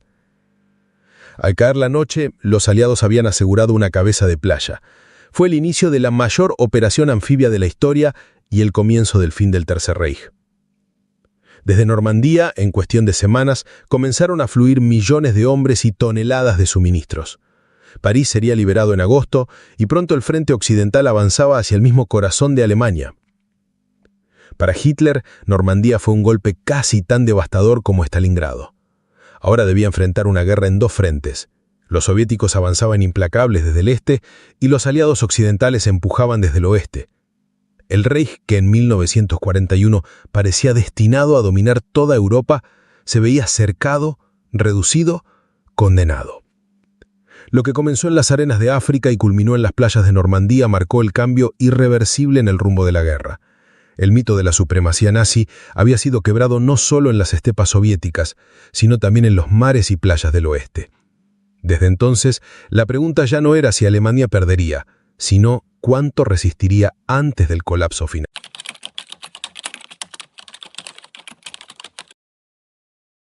La guerra no fue solo un choque de ejércitos ni un duelo de estrategias. En paralelo al estruendo de cañones y al avance de frentes, se desplegó una de las mayores tragedias de la historia de la humanidad. El intento sistemático, planificado y ejecutado de exterminar a todo un pueblo, junto con otras comunidades que el nazismo consideraba indeseables. El Holocausto no apareció de golpe, sino como una sombra que creció lentamente, primero en discursos, luego en leyes, más tarde en guetos y finalmente en hornos crematorios. Fue la culminación del odio llevado a su forma más organizada, más fría y burocrática. Desde sus orígenes, el nazismo había hecho del antisemitismo uno de sus pilares. Hitler lo expuso crudamente en Mein Kampf. Veía en los judíos el enemigo interno que supuestamente envenenaba a Alemania desde dentro, responsable de su derrota en la Primera Guerra Mundial y de todos los males económicos y sociales. Esa idea, repetida hasta el cansancio por la propaganda nazi, fue calando en una sociedad golpeada por la miseria y la humillación del Tratado de Versalles. El primer paso no fue la violencia abierta, sino la persecución legal. En 1935, las leyes de Nuremberg privaron a los judíos de la ciudadanía alemana, prohibieron los matrimonios mixtos y los apartaron de la vida pública. No podían ejercer muchas profesiones, no podían ocupar cargos en el Estado, no podían siquiera mezclarse en igualdad con sus vecinos. La marginación era sistemática, y lo que comenzó como un conjunto de normas discriminatorias fue preparando el terreno para algo mucho más siniestro. La propaganda de Joseph Goebbels cumplió un rol decisivo. Cine, radio, afiches, libros escolares, todo transmitía la misma idea, que el judío era un parásito, un corruptor, una amenaza. Esa deshumanización era necesaria para que, más adelante, millones de personas aceptaran o mirasen hacia otro lado cuando comenzó la fase más brutal. En 1938, durante la Noche de los Cristales Rotos, sinagogas fueron incendiadas, tiendas saqueadas y miles de judíos arrestados. Fue una señal inequívoca de que el hostigamiento había dejado de ser solo legal o retórico, ahora era físico, violento, visible. Con el estallido de la Segunda Guerra Mundial, el plan dio un salto. A medida que Alemania ocupaba territorios en Europa Oriental, comenzó la creación de guetos en ciudades como Varsovia, Lodz o Cracovia. Eran barrios amurallados donde se hacinaba a miles de judíos en condiciones infrahumanas. Hambre, enfermedades, falta de agua, violencia permanente. En el gueto de Varsovia, más de 400.000 personas fueron encerradas en pocos kilómetros cuadrados. El objetivo no era solo aislarlos, era quebrarlos como comunidad, destruir su dignidad, debilitarlos antes del paso final. En paralelo, las Eisengruppen, escuadrones móviles de la SS, siguieron a las tropas en la invasión a la Unión Soviética en 1941. Su tarea era simple y brutal: identificar comunidades judías, reunirlas y ejecutarlas en masa en los campos y bosques. Masacres como la de Babi Yar, cerca de Kiev, donde en 2 días fueron asesinadas más de 33.000 personas, muestran la magnitud de esta fase. Era un genocidio a sangre fría, pero todavía artesanal, dependiente de fusilamientos y entierros colectivos. Los mismos nazis se dieron cuenta de que esa forma de matar era ineficiente y tenía un costo psicológico para los verdugos. Fue entonces cuando nació la idea de la solución final. En enero de 1942, durante la conferencia de Wannsee, altos funcionarios del régimen se reunieron en una villa elegante a las afueras de Berlín para planificar, con tono casi administrativo, la eliminación total de los judíos europeos. Allí se habló de traslados, de tratamiento especial, términos fríos y eufemísticos que escondían una decisión monstruosa: industrializar la muerte. A partir de ese momento, los campos de concentración que ya existían, como Dachau o Sachsenhausen, se complementaron con campos de exterminio diseñados específicamente para matar. Auschwitz-Birkenau, Treblinka, Sobibor, Belzec, Majdanek, nombres que quedarían grabados como sinónimos del horror. El proceso era escalofriante en su meticulosidad. Trenes cargados de prisioneros llegaban diariamente, tras viajes interminables sin agua ni comida. Al descender, oficiales de la SS realizaban la selección. Quienes eran considerados aptos para trabajar eran enviados a los barracones. Los demás, ancianos, mujeres, niños, eran conducidos directamente a las cámaras de gas. Se les decía que iban a ducharse. En pocos minutos, con el uso de Ciclón B, miles morían al mismo tiempo. Sus cuerpos eran luego quemados en hornos crematorios o enterrados en fosas comunes. La maquinaria no se limitaba a los judíos. También fueron perseguidos y exterminados gitanos, prisioneros políticos, discapacitados, homosexuales, testigos de Jehová, cualquiera que no encajara en el ideal racial nazi. Pero la magnitud del holocausto judío no tiene parangón. 6 millones de vidas fueron cegadas en cuestión de años. El sistema era tan brutal como burocrático. Oficinas enteras se dedicaban a organizar transportes, calcular cuotas de deportación, redactar informes estadísticos. El genocidio no fue obra de un solo loco, sino de una red de funcionarios, ingenieros, médicos, militares y burócratas que con eficiencia impersonal convirtieron la muerte en un engranaje más del Estado. Ese es quizás el aspecto más perturbador. El horror se disfrazó de rutina, de papeleo, de obediencia a la norma. Hubo resistencia, aunque desigual. En 1943, el levantamiento del gueto de Varsovia mostró un coraje descomunal. Con armas improvisadas, los judíos resistieron durante semanas al ejército alemán. En Treblinka y Sobibor se produjeron motines de prisioneros que lograron escapar, aunque la mayoría fue luego recapturada. Y también hubo quienes arriesgaron todo para salvar vidas, desde diplomáticos como Raúl Wallenberg hasta familias anónimas que escondieron a perseguidos. Pero nada detuvo el genocidio hasta que la guerra comenzó a torcerse contra Alemania.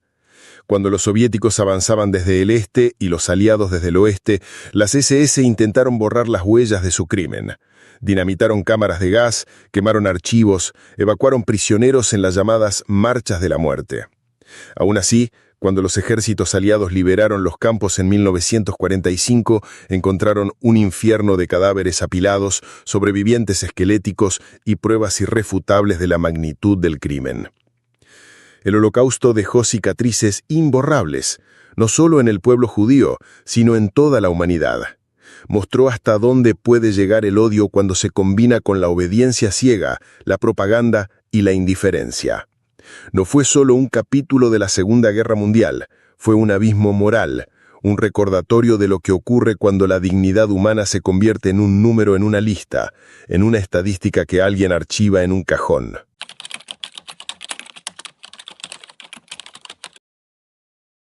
El año 1942 había mostrado al mundo la capacidad expansiva del Tercer Reich. Desde el Atlántico hasta las puertas del Cáucaso, desde Noruega hasta el norte de África, el mapa pintado de negro con la esvástica parecía incontenible. Pero esa amplitud tenía un precio. Sostener un imperio de semejante tamaño exigía recursos, logística y resistencia que Alemania no podía mantener de manera indefinida. La guerra, que Hitler había imaginado como una sucesión de campañas rápidas y victoriosas, empezó a convertirse en una pesadilla de desgaste, y cuando los reveses comenzaron a multiplicarse, el coloso nazi empezó a desmoronarse frente a los ojos del mundo. El retroceso alemán empezó en el frente oriental, como una batalla que se convirtió en símbolo: Stalingrado. Desde el verano de 1942, Hitler había empeñado recursos colosales en conquistar la ciudad a orillas del Volga. No se trataba solo de una cuestión militar, era un desafío ideológico. Una ciudad que llevaba el nombre de Stalin debía caer bajo la bandera con la cruz gamada, y Hitler lo veía como una victoria personal. La lucha fue brutal. Cuadra por cuadra, fábrica por fábrica, sótanos, escaleras y tejados se transformaron en campos de batalla. El invierno ruso, con sus temperaturas mortales, se sumó al infierno de la artillería y la aviación. Cuando en noviembre los soviéticos lanzaron la Operación Urano, cerrando un cerco alrededor del sexto ejército alemán, la suerte quedó echada. Más de 300.000 soldados quedaron atrapados en un anillo impenetrable. Paulus, el mariscal al mando, pidió permiso para retirarse, pero Hitler se lo negó. Ordenó resistir hasta el final. El resultado fue devastador. En febrero de 1943, tras meses de hambre y frío, el sexto ejército se rindió. Fue la primera gran derrota estratégica de Alemania y un golpe psicológico irreparable. Tras Stalingrado, Hitler buscó recuperar la iniciativa con una ofensiva masiva en Kursk, en el verano de 1943. Allí se produjo la mayor batalla de tanques de la historia. Pero la Wehrmacht ya no era la máquina invencible de los años anteriores.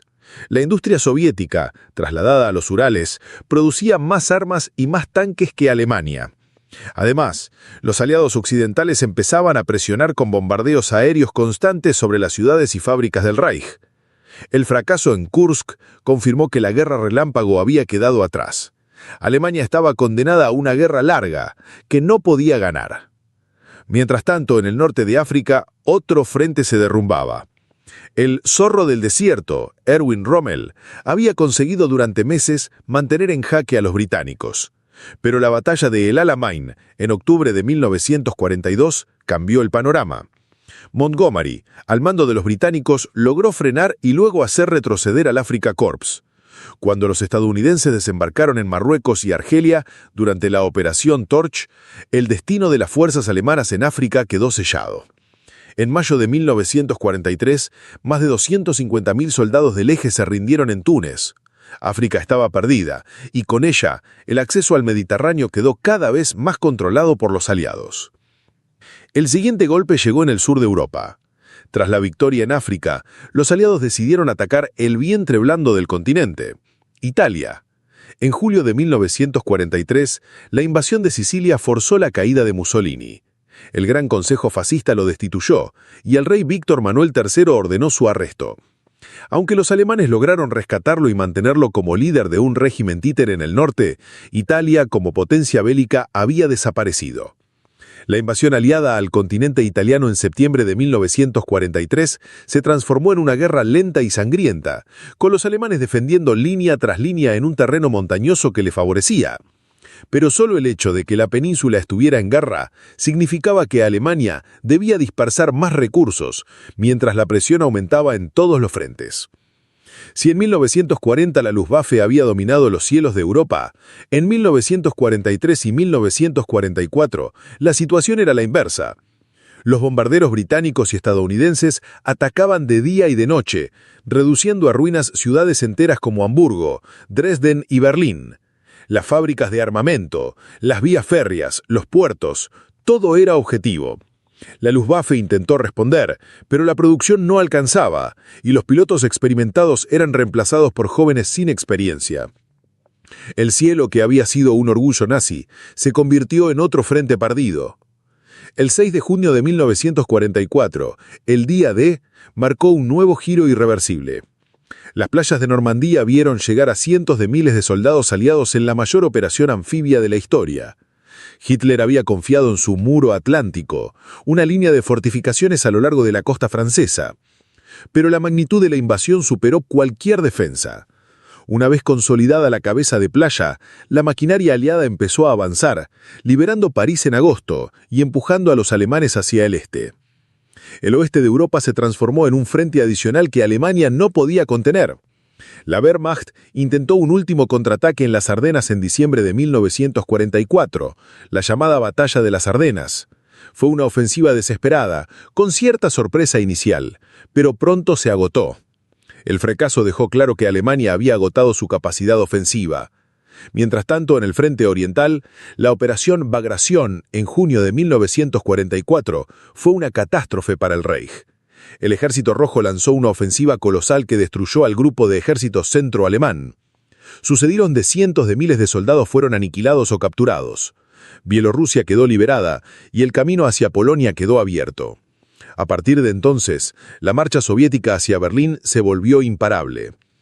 En 1945 los soviéticos atravesaron el Vístula, entraron en Prusia Oriental y comenzaron a cercar la capital alemana.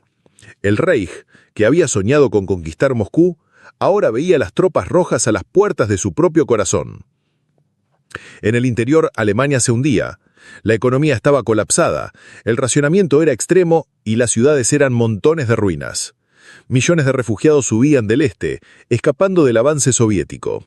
La moral, que había resistido durante años, empezó a quebrarse.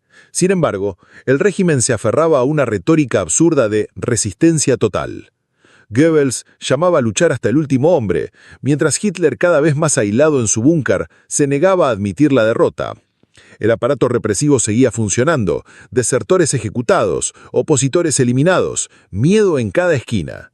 Pero incluso los más leales empezaban a ver que la guerra estaba perdida.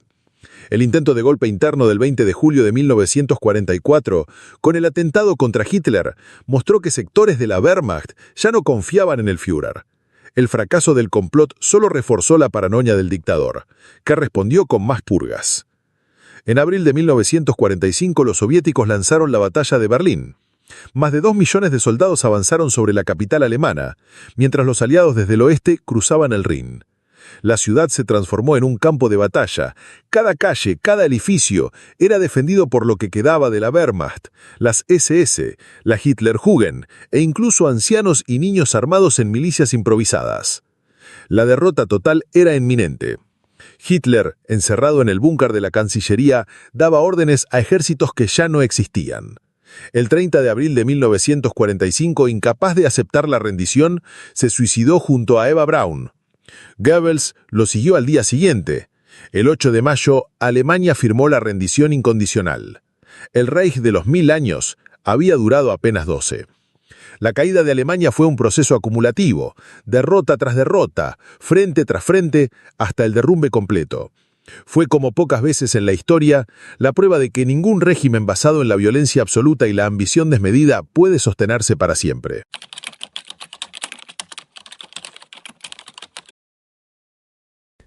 La primavera de 1945 no trajo flores a Berlín, sino fuego, humo y desesperación. La capital del Reich, otrora símbolo de poder y modernidad, se había transformado en un paisaje de ruinas. Edificios derrumbados, calles cubiertas de escombros, columnas de refugiados que apenas podían arrastrar lo poco que les quedaba. En el aire, el zumbido constante de la artillería soviética.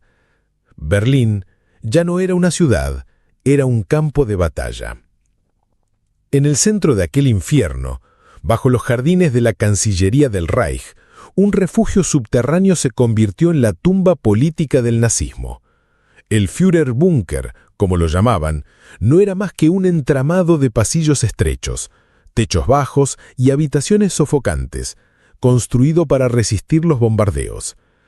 Allí se refugiaba Hitler con su círculo íntimo, aislado de la realidad exterior, mientras el mundo que había intentado dominar se le derrumbaba encima. El avance soviético había sido incontenible desde la Operación Bagration en 1944. Para abril de 1945, el Ejército Rojo había llegado a las puertas de la capital. Bajo el mando de Zhukov y Konev, millones de soldados rodearon la ciudad. La batalla de Berlín fue una de las más brutales de la guerra. Más de 2,5 millones de soviéticos contra unos 700.000 defensores alemanes. Muchos de ellos ancianos, jóvenes de la Hitlerjugend y milicianos Volkssturm sin entrenamiento adecuado. El 16 de abril comenzó la ofensiva final. El cielo se iluminó con el fuego de 40.000 cañones soviéticos en la mayor concentración de artillería de la historia. Durante días, Berlín fue golpeada sin descanso. El suelo temblaba, las paredes vibraban y la ciudad se iba desmoronando a pedazos. La resistencia alemana, aunque feroz en algunos puntos, no podía contener la marea roja. Uno tras otro, los distritos caían, hasta que el 21 de abril los soviéticos ya estaban en los suburbios de la capital. Ese mismo día, por primera vez, las explosiones se escucharon con claridad en el búnker. El estruendo del frente llegó a los oídos de Hitler. El hombre que había prometido un Reich de 1000 años estaba reducido a esperar, bajo tierra, el desenlace inevitable. Hitler ya no era el líder enérgico que había deslumbrado a las masas en los mítines de Nuremberg. La enfermedad y el desgaste lo habían consumido. Testigos lo describen con la mano temblorosa, la espalda encorvada, la piel pálida y el carácter volátil. Pasaba horas revisando mapas, dando órdenes a ejércitos que ya no existían, creyendo en contraofensivas imposibles. La realidad y la fantasía se confundían en su mente. A su lado estaban sus colaboradores más cercanos, Eva Braun, su compañera durante años que se había unido a él en el refugio. Joseph Goebbels, el ministro de propaganda, fanáticamente leal hasta el final. Martin Bormann, jefe de la Cancillería del partido, y unos pocos generales y secretarias que lo acompañaban en ese encierro claustrofóbico. El ambiente era irreal. Arriba, Berlín ardía. Abajo, cenas improvisadas, conversaciones en voz baja y música ocasional en un gramofono para disimular la desesperación. El aire viciado, el calor, la humedad y el miedo hacían del búnker un lugar insoportable. Aún así, era el último reducto del régimen. Mientras Hitler se aislaba, las noticias eran cada vez peores. El 23 de abril, el mariscal Göring, que desde Baviera veía la situación insostenible, envió un telegrama proponiendo asumir el mando. Hitler, furioso, lo interpretó como traición y lo destituyó de todos sus cargos. Poco después, Himmler, el jefe de la SS, intentó abrir negociaciones de paz con los aliados occidentales. Descubierto, también fue acusado de traidor. El círculo del Führer se reducía a un puñado de fanáticos que aún creían en resistir hasta el último hombre. El 25 de abril, Berlín quedó completamente rodeada. Los soviéticos habían cerrado el cerco y el contacto con el mundo exterior quedó cortado. Ese mismo día, soldados estadounidenses y soviéticos se encontraron en el río Elba, sellando la división de Alemania. El Reich estaba partido. En la noche del 29 de abril, Hitler tomó una decisión simbólica. Se casó con Eva Braun en una breve ceremonia en el búnker. Fue un acto extraño, casi íntimo, mientras las bombas sacudían los muros. Después dictó su testamento político, donde culpaba a los judíos de la guerra y nombraba sucesores a Karel Donitz y Goebbels. Era la despedida de un líder que ya sabía que el final estaba a horas de distancia. El 30 de abril de 1945, en la tarde, Hitler se despidió de su personal más cercano. Algunos lloraron, otros permanecieron silencio. Luego se encerró con Eva en sus habitaciones privadas. Poco después, un disparo seco atravesó los pasillos. Hitler se había suicidado con un disparo en la sien, mientras Eva ingería cianuro. Los cuerpos fueron rociados con gasolina y quemados en el jardín de la Cancillería, tal como había ordenado. Era el fin de un hombre y el inicio de la ruina definitiva de su régimen. Después de la muerte de Hitler, Joseph Goebbels asumió nominalmente como canciller del Reich, pero sabía que no había nada que gobernar. Ese mismo día escribió en su diario que prefería la muerte antes que rendirse. El 1 de mayo, él y su esposa, Magda, envenenaron a sus 6 hijos en el búnker y luego se suicidaron. Fue un acto macabro, símbolo de la fanática lealtad que algunos mantenían hasta el último suspiro. Otros altos mandos intentaron escapar. Algunos fueron capturados por los soviéticos, otros por los aliados occidentales. Berlín, sin liderazgo real, era solo un campo de ruinas en disputa. El 2 de mayo, el general Helmut Weiling, encargado de la defensa de Berlín, se rindió formalmente al Ejército Rojo. Las banderas blancas empezaron a asomarse entre los edificios destrozados. Berlín había caído. 6 días más tarde, el 8 de mayo de 1945, Alemania firmó la rendición incondicional en Reims primero y luego en Berlín-Karlshorst ante los soviéticos. Ese día pasó a la historia como el Día de la Victoria en Europa, o VE Day. Millones de personas salieron a las calles en Londres, Moscú, París y Nueva York para celebrar el fin de la guerra en el continente. El nazismo había llegado a su fin absoluto. El Tercer Reich, que Hitler había proclamado eterno, se derrumbó en apenas 12 años. De la euforia de las masas en 1933 al silencio opresivo del búnker en 1945, el recorrido fue tan vertiginoso como devastador. La derrota no solo fue militar, sino también moral. El mundo había visto el rostro del odio institucionalizado, la maquinaria del genocidio, y había decidido no permitir que continuara. El búnker, en última instancia, no fue solo un refugio, fue un símbolo.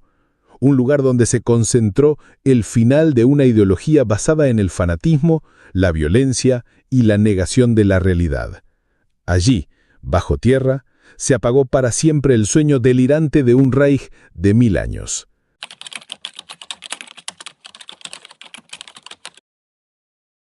El 20 de noviembre de 1945, en la ciudad bávara de Nuremberg, un silencio extraño dominaba una sala de audiencias que parecía cargada de historia y de polvo.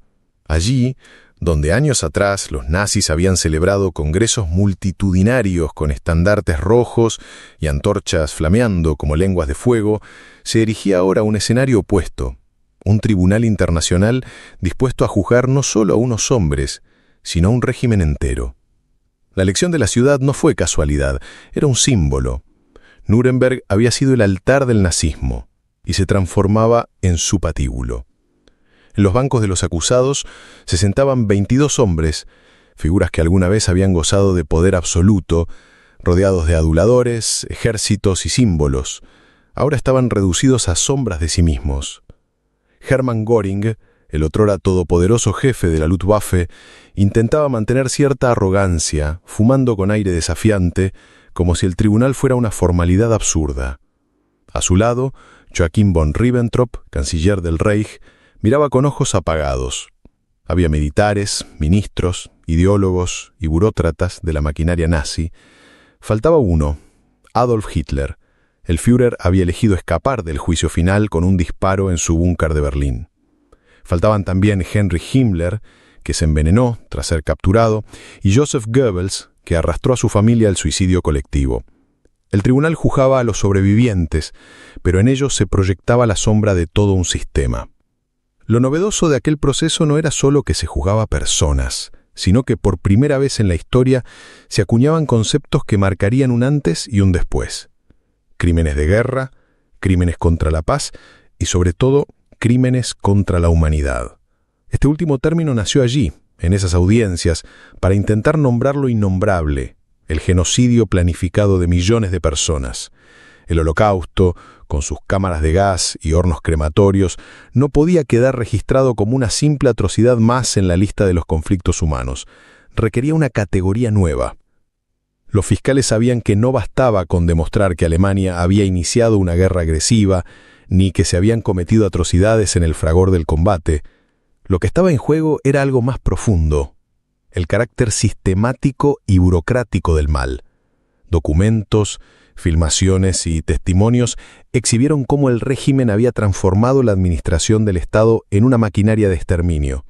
Se proyectaron películas de los campos de concentración, imágenes de cadáveres apilados, de prisioneros esqueléticos, de hornos aún humeantes. Varios de los acusados desviaron la mirada. Otros intentaron justificar lo injustificable con la excusa de la obediencia debida, pero la verdad se desplegaba sin piedad en aquella sala. El tribunal estaba compuesto por jueces y fiscales de las 4 potencias vencedoras: Estados Unidos, la Unión Soviética, Gran Bretaña y Francia. Cada uno llevaba consigo no solo la voz de su país, sino también sus tensiones políticas. No era fácil sostener un juicio imparcial cuando algunos de los jueces representaban a estados que también habían cometido crímenes durante la guerra. La Unión Soviética, por ejemplo, había ordenado la masacre de Katyn, donde miles de oficiales polacos fueron ejecutados. Sin embargo, se impuso una premisa. Lo esencial era sentar una jurisprudencia inédita, demostrar que había responsabilidades individuales en crímenes cometidos desde el poder estatal. El mundo seguía con atención cada palabra, cada gesto. La prensa transmitía titulares que hablaban de justicia y de castigo. Para millones, aquellas audiencias eran el cierre de una herida que aún sangraba. Para otros eran apenas el inicio de una reflexión mucho más honda. ¿Puede haber justicia verdadera después del genocidio? Los veredictos llegaron en octubre de 1946. 12 acusados fueron condenados a muerte, entre ellos Göring, aunque él evitó la horca ingiriendo cianuro en su celda. Otros recibieron largas penas de prisión. 3 fueron absueltos. Los castigos no borraban lo ocurrido, pero marcaban un precedente. El poder no podía blindar a los hombres de sus crímenes, ni siquiera los que gobernaban una de las naciones más poderosas de la Tierra. Nuremberg no cerró las heridas, pero sí abrió un camino. A partir de aquellos juicios nació la noción de que la comunidad internacional tenía derecho y obligación de intervenir cuando un Estado ejercía la barbarie contra sus propios ciudadanos. Ese espíritu dio origen a organismos como la Corte Penal Internacional, décadas después. Sin embargo, también dejó preguntas abiertas que resuenan hasta hoy. ¿Por qué se juzgó a unos pocos y no a todos los culpables? ¿Por qué se castigó a Alemania mientras otros países conservaron sus propios fantasmas impunes? Lo cierto es que Nuremberg representó algo más que un acto jurídico. Fue un intento de levantar un espejo frente a la humanidad y obligarla a mirarse.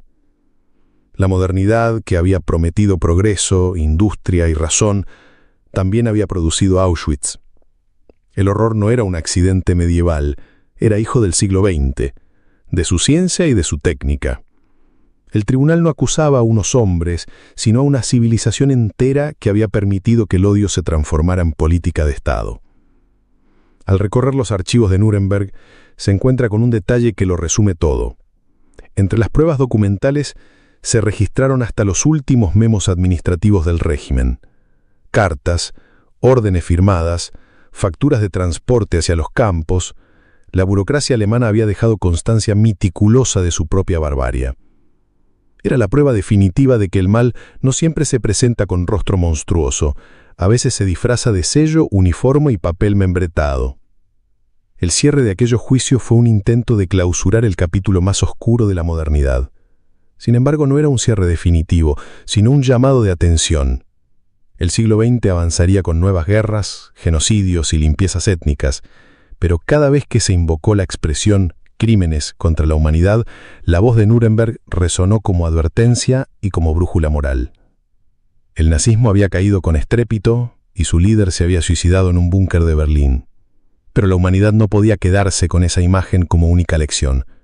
Había que escribir en letras firmes que frente a la barbarie existe un límite universal. Ese límite se definió en Nuremberg, en medio del frío, con jueces que representaban a países victoriosos, pero que de alguna manera hablaban en nombre de toda la humanidad. La escena final del proceso tiene algo de ritual. Uno a uno, Los condenados fueron llevados a la horca. No hubo música, no hubo discursos grandilocuentes, apenas el eco seco de la justicia cayendo sobre quienes habían usado la política para convertir el odio en industria de muerte. Afuera, la ciudad destruida por los bombardeos comenzaba lentamente a reconstruirse. Alemania intentaba renacer de sus ruinas. Europa entera miraba hacia adelante, con el recuerdo aún fresco de lo ocurrido. Nuremberg no fue un final feliz, fue un cierre necesario. Fue quizás lo más cercano a justicia que se podía lograr después del desastre. Y fue también la advertencia eterna de que ninguna ideología, ningún líder y ningún Estado está por encima de la condición humana. Porque incluso cuando el poder parece absoluto, siempre habrá un tribunal esperando en algún rincón de la historia.